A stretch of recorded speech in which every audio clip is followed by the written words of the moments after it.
जनूबी एशिया में क़याम अमन और भारत को किसी भी जारहाना इक़दाम से रोकने के लिए कई दोस्त ममालिक मुतहरिक हैं। अमरीका, बरतानिया और यूरोपीय यूनियन ने भी भारत से कई बार कहा है कि वो जारहियत की बजाय मसाइल को बातचीत के जरिए हल करे।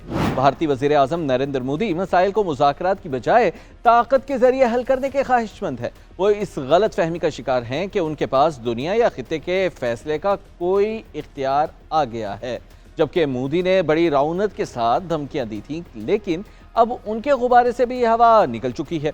उन्हें यकीनन बताया गया होगा कि पाकिस्तान किसी भी जारहियत का भरपूर जवाब देगा।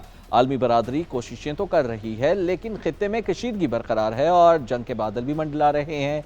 एक रिपोर्ट के मुताबिक अमेरिका भी खित्ते को किसी तसादुम से बचाने के लिए बराह रास्त किरदार अदा कर रहा है। इतवार को 1 बजे के करीब 2 अमरीकी हेलीकॉप्टर्स ने कराची के जिना इंटरनेशनल एयरपोर्ट से भारतीय शहर अहमदाबाद का सफ़र किया। ये 2 हेलीकॉप्टर्स बुहेरा अरब पर निचली परवास करते हुए शारजा से आए और 2 घंटे तक कराची के जिना इंटरनेशनल एयरपोर्ट पर मौजूद रहे। कहा जा रहा है कि इन हेलीकॉप्टर्स में अहम अमरीकी हुकाम सवार थे। 3 बजे के करीब ये दोनों हेलीकॉप्टर्स कराची से बदीन की तरफ रवाना हुए और 9000 फीट की बुलंदी से सफ़र करते हुए सिंध के शहर चौहड़ जमाली के करीब से भारत में दाखिल हुए। भारत में दाखिल होते ही दोनों हेलीकॉप्टर्स 11000 फीट की बुलंदी पर चले गए और उन्होंने भारतीय शहर अहमदाबाद में लैंड किया। रात गए तक ये दोनों हेलीकॉप्टर्स अहमदाबाद में ही मौजूद थे। गैर जानिबदार ज़राए के मुताबिक इनमें सवार अहम अमरीकी शख्सियात खुसूसी मिशन पर दोनों मुल्कों में आईं, जबकि कहा जा रहा है कि ये मिशन जंग रुकवाने की कोशिश का हिस्सा है। पाकिस्तान पूरी तरह चौकस है और अगर भारत ने हमला करने की गलती की तो उसे भरपूर जवाब दिया जाएगा। पीर को एक और मिसाइल अल-फतह का कामयाब तजुर्बा किया गया है और उसकी रेंज 120 किलोमीटर है। मिसाइल में जदीद नेविगेशन सिस्टम और आला दुरुस्तगी निज़ाम शामिल है। पाकिस्तान ने चंद रोज़ पहले जदीद नेविगेशन सिस्टम से लैस अब्दाली वेपन मिसाइल का कामयाब तजुर्बा किया था। 450 किलोमीटर रेंज वाला अब्दाली मिसाइल ज़मीन से ज़मीन तक अपने अहदाफ को कामयाबी से निशाना बनाने की सलाहियत रखता है। जदीद मिसाइलों का इन कामयाब तजुर्बात से दुश्मन को मज़ीद परेशानी का सामना करना पड़ रहा है। एक इतलात के मुताबिक मकबूजा कश्मीर में इंडियन राफेल तैयारों ने जब पाकिस्तान एयरफोर्स को हाई अलर्ट में देखा तो नज़दीकी एयरपोर्ट पर लैंडिंग पर मजबूर हो गए। इंडिया ने समंदर में एक एयरक्राफ्ट कैरियर भी उतारा है और पाकिस्तान नेवी को तैयार देखकर वो भी आगे बढ़ने की बजाय वापस जाने पर मजबूर हो गया। पाकिस्तान कई बार ये बात वाज़ेह कर चुका है कि वो जंग नहीं चाहता और पहले हमला नहीं करेगा। नायब वज़ीर आज़म और वज़ीर ख़ारजा इसाक़ डार ने भी दुनिया पर वाज़ेह किया है कि पाकिस्तान किसी भी सूरत हाल में पहला कदम नहीं उठाएगा, लेकिन अगर भारत की जानिब से जारहियत हुई तो पूरी ताकत से जवाब देंगे। दुनिया इस वक्त मुश्किल दौर से गुजर रही है, खुसूसन जनूबी एशिया को इस वक्त संगीन सूरत हाल का सामना है। अमन और खुशहाली इस खित्ते का मुश्तरका हदफ होना चाहिए। पाकिस्तान हमेशा अमन का दाई रहा है। पहलगाम में भारत ने फॉल्स फ्लैग ऑपरेशन किया और इल्ज़ाम पाकिस्तान पर लगा दिया। पहलगाम फॉल्स फ्लैग ऑपरेशन का मकसद भारत में जारी आज़ादी की तहरीकों से तवज्जो हटाना है। कई भारतीय रियासतों में इंसानी हुकूक की संगीन खिलाफ वर्जियाँ भी हो रही हैं।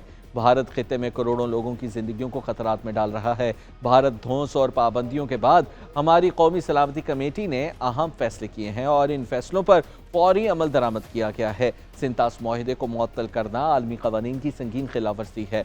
भारत एकतरफा तौर पर सिंतास मुआहिदे को मुअत्तल या ख़त्म करने का मजाज नहीं, भारत खित्ते को जंग की तरफ धकेलने की कोशिश कर रहा है। भारत के इक़दामात का उसी ज़बान में जवाब दिया गया है और पाकिस्तान खित्ते में अमन के लिए पुरअज़्म है। Pahalgam false flag operation Bharat का रचाया हुआ ड्रामा है। पहलगाम फॉल्स फ्लैग के 10 मिनट के अंदर मुकदमे का इंतराज कर लिया गया है, जबकि बगैर किसी सबूत के भारत ने पाकिस्तान को धमकियां देने शुरू कर दी, जिसके बाद कौमी सलामती कमेटी के इजलास में भारत की किसी भी जारहियत का भरपूर जवाब देने का फैसला किया गया। वज़ीर दिफा ख्वाजा आसिफ दो टोक लफ्ज़ों में कह चुके हैं कि भारत ने पाकिस्तान का पानी रोकने की कोशिश की या कोई स्ट्रक्चर बनाया तो पाकिस्तान उसे तबाह कर देगा। अभी अमूर के माहिरीन के मुताबिक भारत बग्याल डैम में चंद घंटे से ज़ायद पानी नहीं रोक सकता। गर्मियों में भारत के पास पानी रोकने की चॉइस बहुत महदूद है। भारत मुआहिदे को एकतरफा तौर पर ख़त्म भी नहीं कर सकता। पाकिस्तान भारत की आबी जारहियत के खिलाफ वर्ल्ड बैंक से रुजू करने की तैयारियां मुकम्मल कर चुका है। वर्ल्ड बैंक और न्यूट्रल एक्सपर्ट्स सिंतास मुआहिदे के ज़ामिन हैं। भारत हमारा असली दुश्मन है और इससे किसी अच्छे की उम्मीद नहीं है।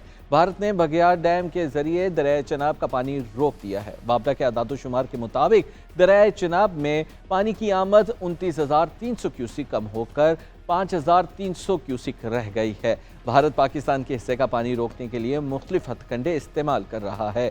दुनिया भारत को समझाने की कोशिश कर रही है कि जंग ना करे, लेकिन भारतीय क़यादत के सर पर जंग का भूत सवार है। यूरोपीय यूनियन ने जंग ना करने का मशवरा दिया तो भारत के वज़ीर ख़ारजा जयशंकर यूरोपीय यूनियन पर ही चढ़ दौड़े कि भारत को नसीहत करने वाले मुल्कों की नहीं बल्कि शराकतदारों की ज़रूरत है, यानी इन ममालिक की ज़रूरत है जो पाकिस्तान पर हमला करने की हिमायत करें। पाकिस्तान के खिलाफ प्रोपेगेंडा करने के बावजूद आज भारत तनहा खड़ा है और कोई भी मुल्क भारतीय जंगी जुनून की हिमायत नहीं कर रहा। ऐसा लग रहा है कि भारतीय क़यादत उम्र रसीदा होने के बावजूद आलमी सियासत और सियासी सूझबूझ से आ रही है। भारतीय क़यादत इस गलत फहमी का शिकार हो चुकी है कि भारत कोई भी बड़ी ताकत बन गया है और अब दुनिया की हर मुल्क को उसकी बात मानना ही पड़ेगी। तारीख का सबक है कि जंगों से मसाइल हल नहीं होते बल्कि मज़ीद पेचीदगियाँ पैदा होती हैं। इख्तलाफात जंगों से नहीं बल्कि मुज़ाकरात की मेज़ पर बैठकर ही हल किए जा सकते हैं।